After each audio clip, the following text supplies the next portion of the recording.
Hi folks, it's Dr. Christine Sauer here, and I know it's the first event in the weight loss group, and generally here on Zoom that I'm doing AMA, Ask Me Anything health related, weight loss related, and it's the first time that I'm doing that, and so it's not that busy here, and I will just answer questions if nobody shows up so far that I have been asked all the time in the group on PM. And I want to share that with the wider audience because it's so common. For those who don't know me, I'm Dr. Christine Sauer. I'm a German-trained physician and naturopath, a coach, a human, and I love helping people around health and wellness-related issues by integrating all 5 aspects of health and wellness: the physical health, mental health, spiritual health, social health, and the financial health. So with any questions, if you ever have any, PM me in the group, comment on anything I do, and I will try to pick up anything, and PM me whenever you want to. My profile is here in the group under the group professionals. And of course, I will post the videos. And if you ask me a question and tag me or PM me, I will make sure that I'll tag you in the event recording. All right. So you're always welcome to join. I'll always post the real Zoom link. All you have to do to join is click on the link and you'll be on Zoom. Today, I want to talk about one topic that is very important to lasting weight loss. One of my passions, having lost 150 pounds myself and kept it off for 16 years. How to gain self-control. How can we control our eating? How can we stop binge eating? How can we finally stop the cravings? Now, here's my 7-step process how to stop cravings and gain control over your eating. Number 1, you need to know why you want to do something or change something or start something new and develop a new habit. So what can you do when you feel a craving coming and you don't want to give in? Number 1, stop and think before you act. Take a deep breath and notice what you are thinking right now, where you want this food. You want that candy bar, that piece of pizza, that piece of chocolate, that another part of yourself really doesn't want to eat.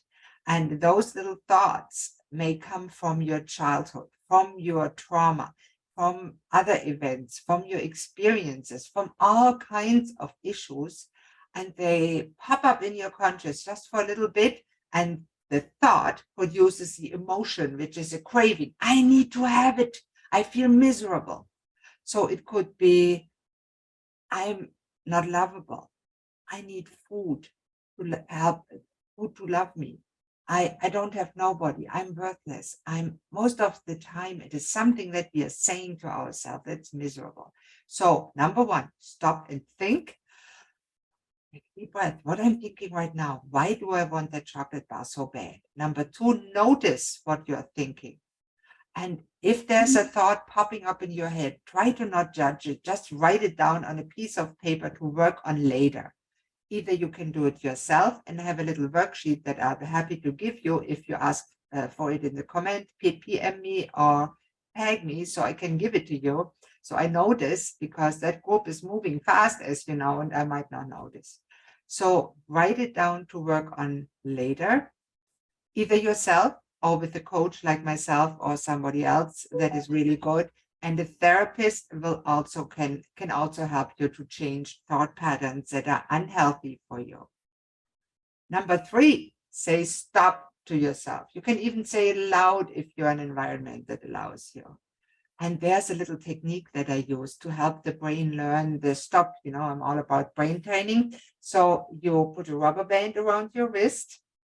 And every time you notice a thought that you don't want, that craving, snap that rubber band a little bit and let it go. That little pain, when it is associated with the craving that you don't want, will teach your brain that there is something that I don't really like. And over time, there's repetition, your brain will no longer produce that craving for you, but directly direct you to the thought patterns to work on. So there, that's the stop yourself. Number 4, When you're reflecting on those thoughts, probably old buried emotions come up. So please take 5 deep breaths when you reflect on the thought that triggered your emotion. Take a deep breath in, take long out. And another deep breath in, and twice as long out. That's a technique to calm your amygdala and your centers in the brain and actually calm down anxiety very easily wherever you are. Another powerful technique that I use and love to use is havening techniques. I'll teach that separately. Then the next thing is when you reflect on these thoughts and you want to help yourself. But I love the technique that Dr. Daniel Amen taught me, and also by Brené Brown. She said in the book, Loving What Is, when you have those thoughts, ask yourself, is that thought true? And even if you come back with yes, ask yourself again, is it really 100% true? Can I scientifically prove it that this is true? More often than not, the answer will be no. And then you ask yourself, how am I feeling when I think that thought? And then you go a step further and said, what's the opposite of that thought? How, and come up with that thought. Ideally, you want to write it down. It doesn't work well in your head. Believe me, you need to write it down at least the first 500 times. And then when you have the opposite thought, think about how would I feel when I would be able to feel this thought? Mostly much better. And then you try to come up with a realistic thought that your brain can believe that is somewhere in the middle, where you are right now, where you could be if you push yourself a little bit towards a better thought. And I'll teach you exactly how to do that in my courses and here. And then it's important, number 5, feel your feelings again. What you did right now was a lot of work. Do you still want the food you were craving for a minute ago? Think about it. Maybe it's a no. Great. You don't have to eat it right now. Eat something else, drink something calorie-free, and that's how the weight comes off. And if you still want it, allow yourself a little bit of the food, but be intentional about it and use your intuition to feel the food, taste its texture, chew it well, every bite, and enjoy it as much as you can. Then evaluate afterwards. How do you feel now? How did it feel to actually eat the food? Did it satisfy the real reason why you were craving it? Did it do what you thought the food would do for you? And more often than not, you will notice that it didn't, and that instead you wanted something else. Maybe you wanted to be loved. And maybe as a child, you always wanted to be loved by your parents, your father, your mother, and you didn't get it. And now you try to use food to get it to you. And you know, the only way you can substitute the love you never got as a child by your parents, it's not yourself giving it to you. It's a higher power, the universe, God, Allah, Javi, whatever you call it. That's a spiritual aspect. And I can help you get there. I will teach you the steps to get there. Maybe you're already there, and that would be wonderful. And in the end, it is feeling the pain that you have, saying, okay, I'm in pain.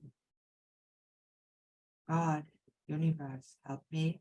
Fill me with your love. It's a love that heals it all. Because in the end, all there is in life is love. And if we can give it to ourselves, we will be truly healed. And then we can give to others out of the overflow of that love and healing. That's what I'm trying to do, although I'm not fully there. All right, so I'll teach you going forward more about havening techniques, about anxiety, about how to heal any food issues and feel better fast. Now, sometimes there's biochemical issues, and if you crave certain foods often, you may want to talk with me about doing my cravings test and find out what's really behind it, Because you need maybe a certain amino acid specific for your cravings type and brain type, and that supplement may be able to turn off your cravings within 15 to 30 seconds. It's true, it can be done. I've seen it happen. I've seen it happen for me. Now, so much about self-control. I know it was quite a bit. I'll probably pull that out and make it a separate video. But this is really the answer that several people have asked me. How can I stay consistent with my diet when I have an active social life? An active social life is wonderful. Keep it by all means, Sudha. And it's these large buffet sorts of dinners. You know, when you don't have those cravings anymore, you healed your food issues, hey, you can go by a wonderful buffet, see all those wonderful things, and enjoy little bits of the foods that you love, but of the foods that also love you back. And those are what we usually label as healthy foods, which often has a negative bite on, oh my God, I have to eat healthy. That's so hard. No, it isn't, if it is aligned with what your values are, your goals, your true beliefs. So it's your self-control that goes down because you haven't learned to let God's love, the universe's love, stream into you and fill you up, and love yourself as the imperfect, flawed being that you are, that we all are, that I am. So that's how I am able now, after 16 years, to just go buy the desserts and say, ah, looks good. I see the cake really smells good. But right now, I really don't want it. That's another thing, how to say no with grace so that you don't feel for that social pressure. That's nobody asked me that yet. Ask me if you want. I'll teach about that too. Now, Milica asked the question, what is the worst food for elevated bad cholesterol and arteriosclerosis? And of course, there's one clear answer. What is the worst food for elevating bad cholesterol and arteriosclerosis? It is processed food, of course. And any processed food. The more processed, the worse. And I wrote a little booklet about it that you can get for free on my website. I have the link in my intro post. You can find it. Or you can tag me or PM me. The worst food for elevating bad cholesterol and arteriosclerosis, causing inflammation, causing heart attacks, causing strokes, contributing to cancer, diabetes, dementia, obesity, many, many, many other diseases of our time. A highly processed food laden with food additives, laden with preservatives, laden with environmental toxins, and devoid of the nutrients that we need, that our brain needs, that our body needs, that our soul needs to flourish and sparkle, as I say. So get the book, read about it, ask me some more. Best way to lose weight with lactose intolerance, asked Christina. Thank you very much for that question. I love it. Lactose intolerance is often caused by enzyme deficiency in the gut, and I'll be teaching about gut health a little more so you understand the anatomy, the physiology, and how everything goes together. The best way to lose weight if you have lactose intolerance is obviously to not drink milk. That is lactose intolerance. And sometimes you can eat hard cheeses, even with lactose intolerance, because they don't contain much lactose. And lactose needs an enzyme, lactase, that is only produced by humans in infancy. And after that, it gets usually turned off because people, like other animals that are mammals, they drink their mother's milk while they're babies. And really, as adults, we are not necessarily supposed to drink our mother's milk anymore, right? And so cow's milk is not really a very natural food. It's okay to drink if you are able to make the lactose, but there's many other foods that substitute the nutrients that you can get with cow's milk, and that have protein, that have calcium, many, many others. And so you don't need to drink milk or eat milk products to stay and be healthy and feel great. What's another question? Oh, yes. How do I fight discouragement as at lack of progress? That is a hard one, a very hard one. And I understand where you come from, because when we try something and I see that in my business, it doesn't work as well as I thought sometimes, and I get discouraged for a moment. What do? I compare that with getting in a hole, in a deep hole, and you have to climb out of that hole. And in the beginning, it's really hard. You have to assemble a ladder. And I'll show you what I do with mean by the ladder. And then over time, you can learn how to assemble what you find around you to a little pogo stick. And eventually the end goal, and I'll teach about that separately later, is to, when life throws you in the hole like that, which is inevitably does, and you feel discouraged at the lack of progress that you feel you should make, you take your little golden pogo stick, life throws you in the hole, you take the pogo stick and hop back out. And once you have that pogo stick ready, that is the techniques, the habits, the thought patterns that help you to turn that discouragement into excitement and moving forward, that pogo stick, that golden pogo stick, that is the sum of everything you learn. And that will catapult you out of any black hole that life will throw you in. Now, various ways to help with that. My favorites are supportive friends, family, or coach. The support group here has great people in it for support. And be kind to yourself. Be your own best friend. Just imagine when you feel discouraged. What would you say if you were your own best friend? Imagine your best friend telling you what you are telling yourself. Oh, I can't do it. This is so hard. What would you tell your best friend? Think about that. And then turn it around and say it to yourself. Or get a best friend to say it to you. Much more powerful. So friends, that's it for today. And I'm very much looking forward to answering more questions and being of service, because what I really want to do here in the group in generally is to bring more reason and good science and a lot of experience, kindness, and even love back in the weight loss arena, you may say. And you've seen some of my stories or pictures, and if not, they're all on my website.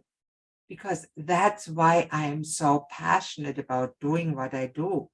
And please, you're welcome to attend all the events. Most of them will be free. Ask me anything.